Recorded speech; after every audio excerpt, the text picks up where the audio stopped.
Audio Jungle.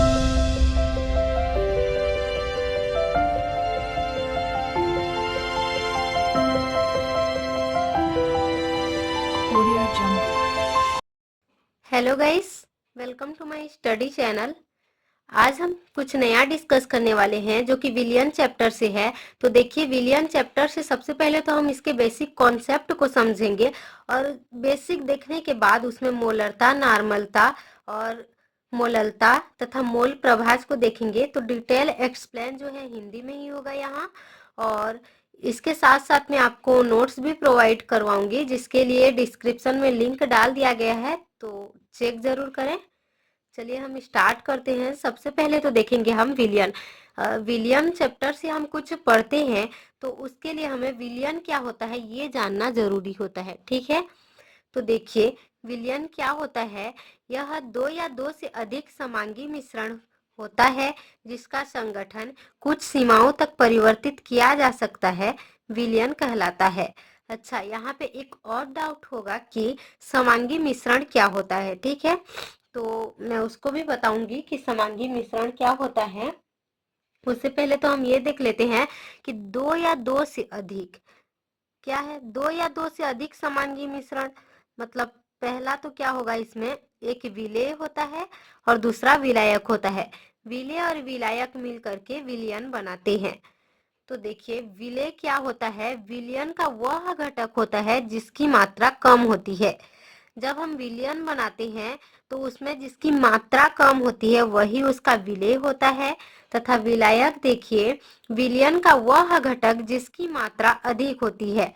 विलयन बनाने से जिसकी मात्रा अधिक होती है वही हमारा विलायक होता है। तो विलेय विलयन का कम मात्रा वाला घटक, विलायक विलयन का अधिक मात्रा वाला घटक, दोनों मिलकर के दो या दो से अधिक समांगी मिश्रण, ये समांगी मिश्रण होते हैं। इनका संगठन कुछ सीमाओं तक परिवर्तित किया जा सकता है, मतलब इसमें संतृप्त विलयन बनाया जाता है। तो देखिए, संतृप्त विलयन क्या होता है। ऐसा विलयन जिसमें विलेय की और अधिक मात्रा घोला जा सके, क्योंकि विलयन का वह घटक जिसकी मात्रा कम होती है, तो विलयन जिसमें विलेय की और अधिक मात्रा घोला जा सकता है तथा विलायक की और अधिक मात्रा न घोला जा सके। इसकी मात्रा विलयन में अधिक होती है तो इसकी और अधिक मात्रा नहीं घोला जा सकता, तब जाके हम उसे संतृप्त विलयन मानते हैं, ठीक है। तो इसका डेफिनेशन क्या होगा। ऐसा विलयन जिसमें विलेय की और अधिक मात्रा घोला जा सके तथा विलायक की और अधिक मात्रा न घोला जा सके, संतृप्त विलयन कहलाता है, ठीक है। आगे देखिए, मोलरता, मोललता और नॉर्मलता, मोल प्रभाज, इन सबको पढ़ने के लिए हमें किसकी स्टडी भी जरूरी होती है कि सांद्रता। सांद्रता क्या होती है, देखिए, विलायक की निश्चित मात्रा में घुली हुई विलेय की मात्रा को सांद्रता कहते हैं। विलयन बनाते हैं तो विलायक की निश्चित मात्रा होती है, उसमें विलेय की भी मात्रा होगी, तो घुली हुई विलेय की जितनी मात्रा होती है उसी मात्रा को हम सांद्रता कहते हैं, ठीक है। आगे देखिए, मोलरता। मोलरता क्या होता है, पहले तो हम डेफिनेशन देखेंगे। मैं इसको एग्जाम्पल सहित बताऊंगी ताकि आपको अच्छे से समझ में आए। तो देखिए, मोलरता, 1 लीटर विलयन में उपस्थित विलेय के मोलों की संख्या विलयन की मोलरता कहलाती है। 1 लीटर विलयन में उपस्थित, 1 लीटर विलयन होगा, उसमें विलेय की मोलों की संख्या, मतलब विलयन है तो उसमें विलायक भी होगा और विलेय भी होंगे, जिसमें से हमको विलेय के मोलों की संख्या को देखना है, उसमें वही विलयन की मोलरता कहलाती है। इसे हम कैपिटल एम से दर्शाते हैं। तो देखिए, इसका फॉर्मूला क्या होता है। एम बराबर W B into 1000 M B into V, मतलब यहाँ पे क्या होता है, जो डब्ल्यू बी होता है वो विलेय का द्रव्यमान होता है या भार होता है, ठीक है। और जो भी होता है ये आयतन होता है, और एम बी जो होता है वो विलेय का आणविक द्रव्यमान होता है। डब्ल्यू बी विलेय का बस द्रव्यमान होता है, जहाँ एम बी जो होता है वो विलेय का आणविक द्रव्यमान होता है, ठीक है। एक एग्जाम्पल से देखिए तो आपको और अच्छे से क्लियर हो जाए कि ये क्या होता है और क्या हो रहा है, ठीक है। तो देखिए, जैसे कि हम एग्जाम्पल में मैं इसी को लिखूं, आप किसी को भी ले सकते हैं, पर इस फॉर्मूला में अगर इसको फिट करते हैं तो उसका जो है हम निकाल सकते हैं मोलरता। ठीक है, देखिए, यूरिया के 6.0 ग्राम प्रति लीटर सांद्रता वाले विलयन की मोलरता ज्ञात कीजिए। तो क्या करना है, सबसे पहले यूरिया का ज्ञात करना है। तो यूरिया का हम फॉर्मूला जानते हैं, पहले CONH2 2 लगता है यहाँ पे, मतलब 2NH2। तो NH2 CONH2 इसको लिख सकते हैं।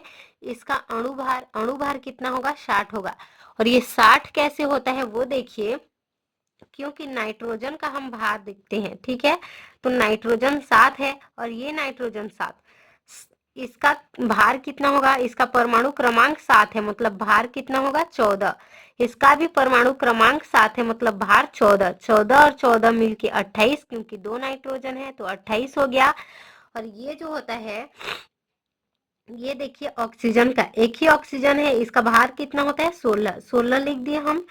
2 हाइड्रोजन है, दोनों हाइड्रोजन का भार कितना होगा, 4 होगा। ठीक है, यहाँ 2 यहाँ 2, 4 हाइड्रोजन है, इसका भार 4 होगा। और क्योंकि कार्बन कार्बन का परमाणु क्रमांक 6 होता है तो उसका भार जो होता है वो 12 होता है, ये 12 हो गया। इन सबको हम जोड़ देते हैं तब ये 60 हो जाता है। इसलिए हम कहते हैं कि यूरिया मतलब NH2CONH2 का अणु भार 60 होता है। ठीक है, अब जो फॉर्मूला था ये मोलरता का, इस फॉर्मूला में हम इसको फिट करते हैं और मोलरता निकालते हैं। देखिए, ये M का तो यहाँ M हो गया, मैं नहीं लिखी हूँ यहाँ पे। और W भी मतलब क्या था, वो विलेय का द्रव्यमान था। तो विलेय का द्रव्यमान यहाँ कितना दिया हुआ है, यूरिया के 6.0 ग्राम प्रति लीटर सांद्रता, मतलब सांद्रता का डेफिनेशन भी हम देखे थे कि विलायक की निश्चित मात्रा में घुली हुई विलेय की मात्रा। ठीक है, ये हो गया विलेय की मात्रा में 6.0 ग्राम इसकी द्रव्यमान। और देखिए M भी मतलब विलेय का आणविक द्रव्यमान। आणविक द्रव्यमान कितना है, आणविक द्रव्यमान मतलब अणुभार वही है, ये 60 इंटू ये जो है आयतन वो 1। अब हम इसको कट करते हैं तो 6 एकम 6, 6 दहम 60, यहाँ पे 1/10, इसका अगर हम निकालते हैं तो 0.1 मोलरता इसका आंसर आता है। ठीक है, क्लियर हो गया। अब हम देखेंगे सेकंड में मोलरता।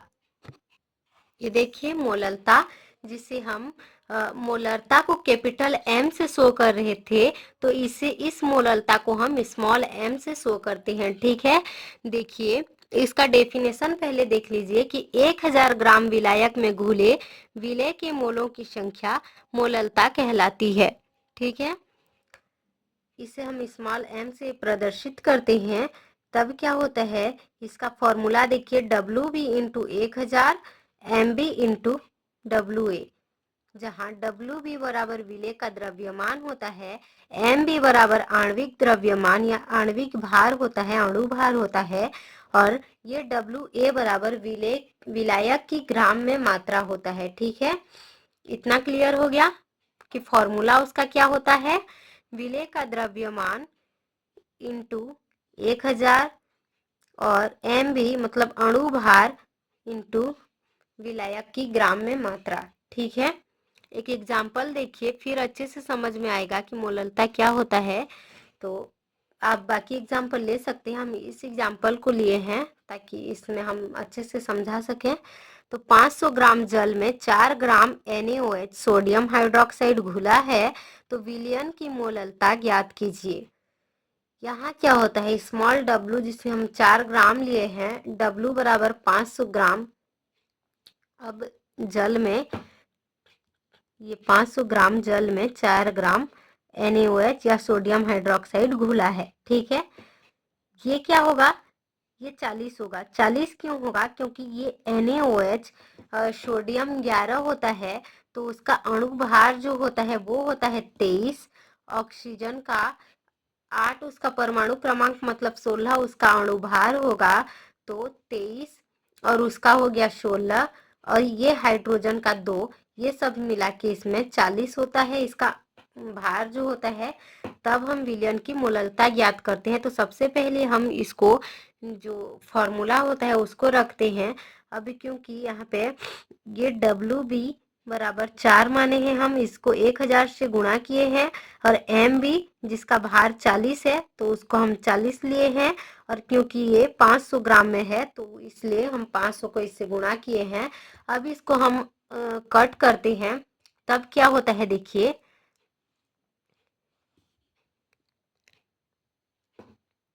ये दोनों कट जाते हैं, 5 एकम 5, 5 दूनी 10। अब क्या होता है, 4 एकम 4 और 4 दहम 40।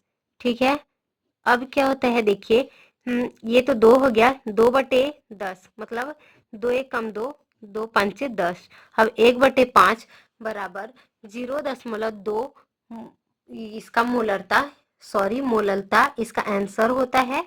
यही है उसका आंसर 0.2। ठीक है, इस एग्जाम्पल से आपको क्लियर हो गया। अब हम देखेंगे नॉर्मलता देखेंगे, उसका भी एक एग्जाम्पल देखेंगे जिससे आपको फिर से क्लियर हो जाएगा। तो सबसे पहले तो हम नॉर्मलता का डेफिनेशन देखते हैं। इस नॉर्मलता को जो होता है वो उसको कैपिटल एम से हम दर्शाते हैं। इसका हिंदी में देखिए डेफिनेशन, 1 लीटर विलयन में उपस्थित विलेय के ग्राम तुल्यांकों की संख्या विलेय की नॉर्मलता कहलाती है। इसे हम कैपिटल एन से प्रदर्शित करते हैं। तो इसका सूत्र देखिए, एन बराबर डब्ल्यू वी गुणा 1000 ई क्यू गुणा वी, मतलब डब्ल्यू वी विलेय का द्रव्यमान वही है या उसका भार है, वी बराबर आयतन और ई क्यू बराबर तुल्यांकी भार। ठीक है, अच्छा हम यहाँ पे डेफिनेशन में देखें कि विलेय के ग्राम तुल्यांकों की संख्या, तो तुल्यांकी भार क्या होता है उसको एक बार देख लीजिए, फिर हम नॉर्मलता का एग्जाम्पल लेके उसको क्लियर करेंगे। ठीक है, एक बार हम तुल्यांकी भार को देख लेते हैं। तो देखिए तुल्यांकी भार क्या होता है, किसी विलयन का तुल्यांकी भार वह भार होता है जो हाइड्रोजन के एक भार, मतलब उसका एक ही होता है उसका द्रव्यमान, ऑक्सीजन के 8 भाग तथा क्लोरीन के 35.5 भार से क्रिया करती है, इनके यौगिकों से विस्थापित करते हैं। देखिए नॉर्मलता का एग्जाम्पल, ये तो तुल्यांकी भार हो गया। अब हम देखेंगे नॉर्मलता का एग्जाम्पल, जिसमें देखिए आप कि नॉर्मलता कैसे निकालते हैं उसको देखिए। शुष्क Na2CO3 का तुल्यांकी भार 53 के 5.3 ग्राम 500 मिलीलीटर में घुला है। इस सोडियम बाई कार्बोनेट जो है इसका तुल्यांकी भार 53 है। तो इस 53 के 5.3 ग्राम जो है 500 मिलीलीटर में घुला है। विलयन का नॉर्मलता ज्ञात कीजिए। फॉर्मूला को लेते हैं, फॉर्मूला हो गया। ठीक है, ये तुल्यांकी भार है तो इसका तुल्यांकी भार कितना है, 53 है। ठीक है, इस 53 को लिए और इसका जो आयतन जो है वो कितना है, 500 मिलीलीटर है, उसको इससे गुणा किए। अब ऊपर का देखिए, क्योंकि 5.3 ग्राम तो हम इसको 53 मान लिए हैं और इसको गुणा कर दिए हैं 10 का घात -1। ठीक है, क्योंकि इस यहाँ से दशमलव हटा दिया गया है और गुणा 1000।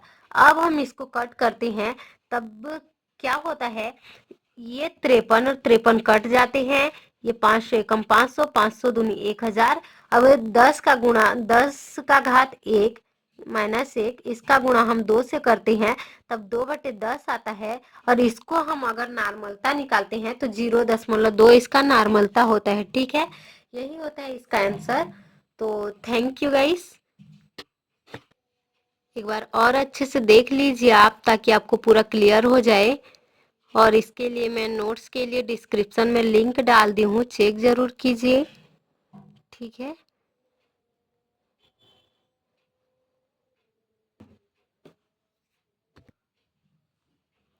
ये देखिए।